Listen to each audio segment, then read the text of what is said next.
I'm chopping up some celery and some onions to put into some olive oil, which is heating, so that I can make stuffing. Now, this is the simplest of all possible stuffing recipes. Again, I have to tell you that for me, Thanksgiving is always an experiment. And if I don't head home to visit my family, and I honestly haven't been home for Thanksgiving, you know, Thanksgiving is at my home now for the most holidays. Every once in a while we'll go and make a visit to see a grandparent or something. But for the most part, home is Thanksgiving. So I don't rely heavily on a traditional recipe that I use every year. I have to tell you, at home, I am a strong deviator. I rarely plan in advance, I have to admit. And the reason why is because these types of recipes are so basic and so ingrained that over time it becomes second nature. You will find this as well. So I am chopping about 4 onions, and I'm putting in about 10 stalks of celery ultimately into my oil, and I'm just going to go ahead and let those sweat. I'm not actually trying to brown my onions. I don't want them to caramelize. It won't add anything to this recipe. So just want them to basically wilt in the pan. And just keep those going. And then once I get quite a few onions in stirring and going and wilting, I will chop a few apples, which I'm actually going to cook in advance. I find that if you chop a few apples when you're actually and toss those in with your onions and your celery, it helps to bring out a kind of sweetness. I also add apples later. So maybe one more onion, and then I'll start adding some seasonings. Now, a lot of times people think, well, why don't I just buy a mix? And the reason why stuffing mix is it never tastes the same. It's really very difficult without adding a ton of extra ingredients to a store-bought stock to get it to taste like, a store-bought product to get it to taste anything resembling homemade.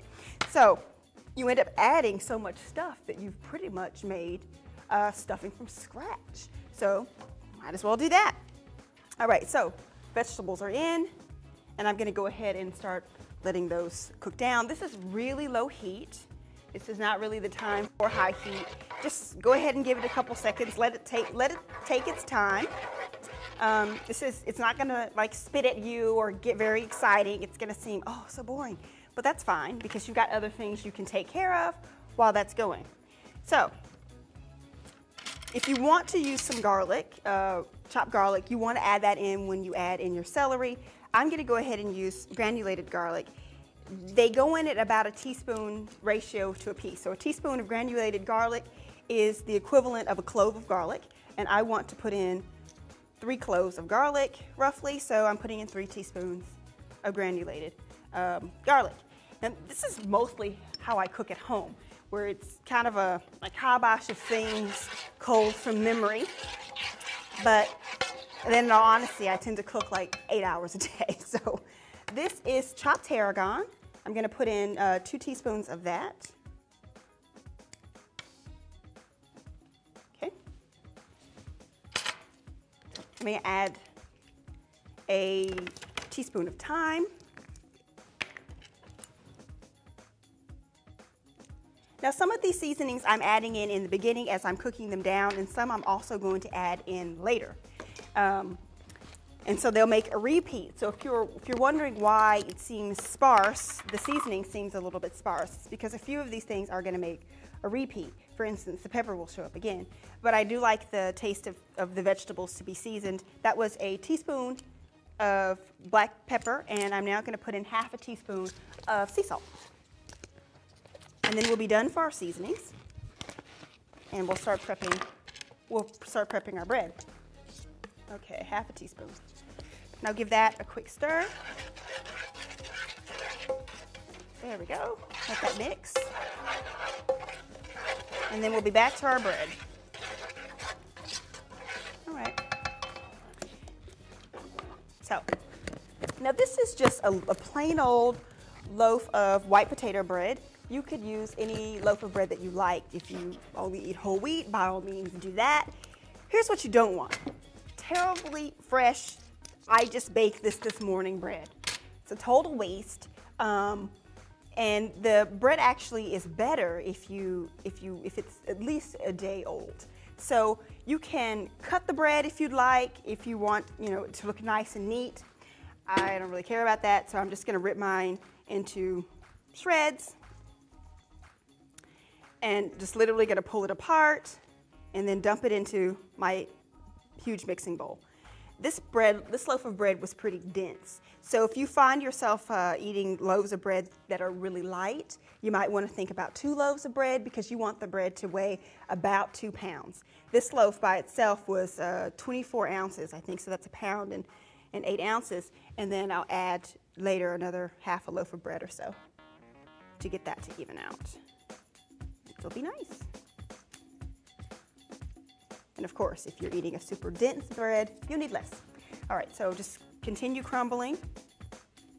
I used to love to do this as a little girl. My family most often made cranberry stuffing. Cranberry, yeah. You see, I've got Thanksgiving on the brain. I'm just jumping ahead of myself. Most often made cornbread stuffing, which can be made in the same way. You can pretty much substitute any of those bread products in the same way. You would use it in the same ratio. Now that's the good thing about having these sort of standard recipes. You can tell when you can deviate. For instance, 24 to 32 ounces of bread, which is how much, your weight.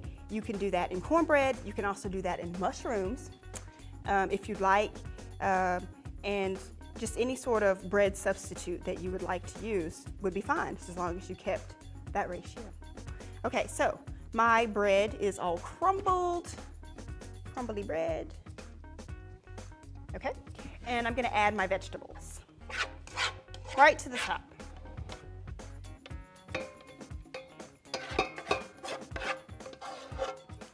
Just all those in there.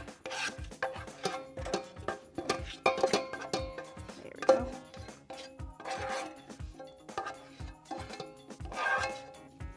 Okay, now to that I am going to add chicken broth. Now, honestly, I can tell you that you're gonna need to put in about 2 to 3 cups of chicken broth. But really, you want to just keep pouring chicken broth in until your bread looks wet. Now, let me show you.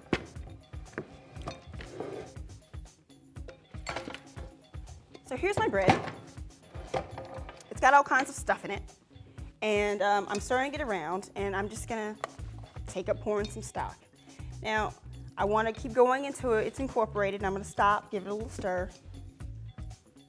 This is only 32 ounces of chicken broth, and it's still dry. I'm going to keep going. Now, if you start off with stuffing, and any kind of stuffing that you use, and it looks to your eyes like it is dry, it is dry.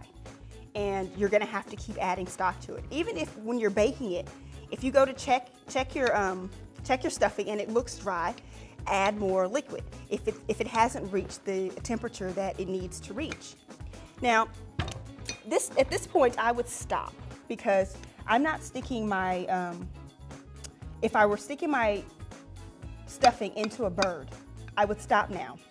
It's very moist. It's got just enough moisture that it's sticking together, it's clumping, and you can put it into the bird and the bird would add moisture. I don't cook my stuffing inside of a turkey. I prefer to cook it separately in a casserole, so I'm going to add more stock so that I could still visibly see moisture. There we go.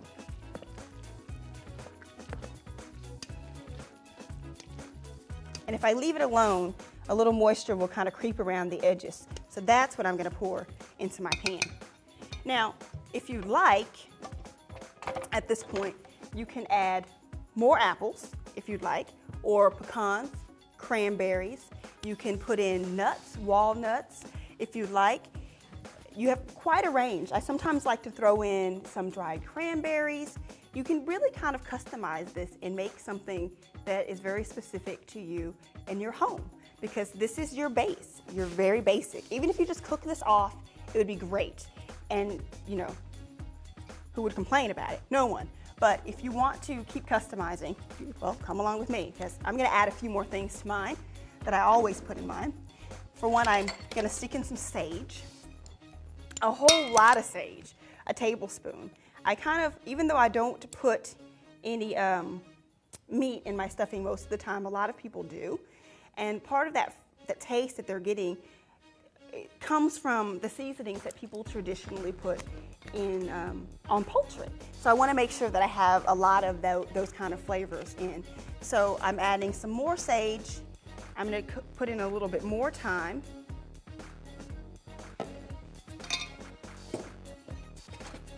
And a little bit of salt. Not a whole lot more. That's a quarter of a teaspoon. And then I'm going to sprinkle some pepper on it until I visibly see pepper. There we go. Okay. All right, and I will stir that.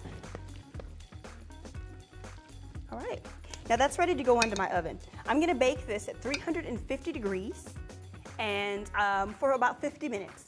Now, if you happen to be checking your oven, this is not one of those things that you have to worry about setting. This stuffing is going to be crumbly. If you're, for instance, making cornbread and you want it to be like binded, you'll need to add 2 eggs. I am not going for that. I'm going for that kind of crumbly, that kind of falls apart and flakes, and you can pick up each of the individual pieces with your fork. So I'm not adding an egg. So this will go into the oven, 350, 50 minutes.